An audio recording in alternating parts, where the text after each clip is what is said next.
حضرت مجدد الفسانی رحمۃ اللہ تعالیٰ علیہ، یہ وہ مجدد جو 100 سال کے بعد،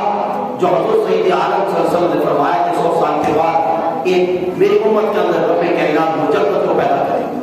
اب حضرت مجدد الفسانی اسی رات اپنی اہلیہ خاتون کے ساتھ بیٹھے عبادت و بندگی کر رہے تھے، اور یہ بات میں توجہ سے ساتھ سماعت کیجیے۔ فرمایا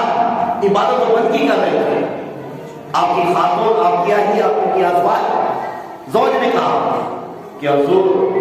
اس شخص پر کیا بیت رہی ہوگی جس کا نام زندہ لوگوں میں سے کاٹ کر مردہ لوگوں میں لکھ دیا گیا ہوگا۔ یعنی یہی رات تھی، اسی رات رب کائنات کے حضور عبادت و بندگی کر رہے ہیں، اور آپ کی ازواج،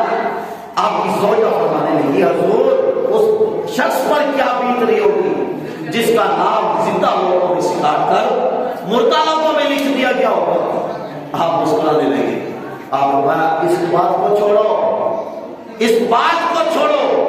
ذرا آپ مجھے یہ بتاؤ کہ اس شخص پر کیا بیت رہی ہوگی جس کی نظروں کے سامنے،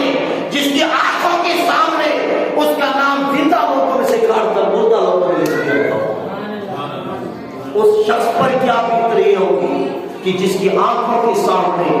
زندہ لوگوں میں سے نام کاٹ کر مردہ لوگوں میں لکھ دیا گیا ہوگا۔ اور پھر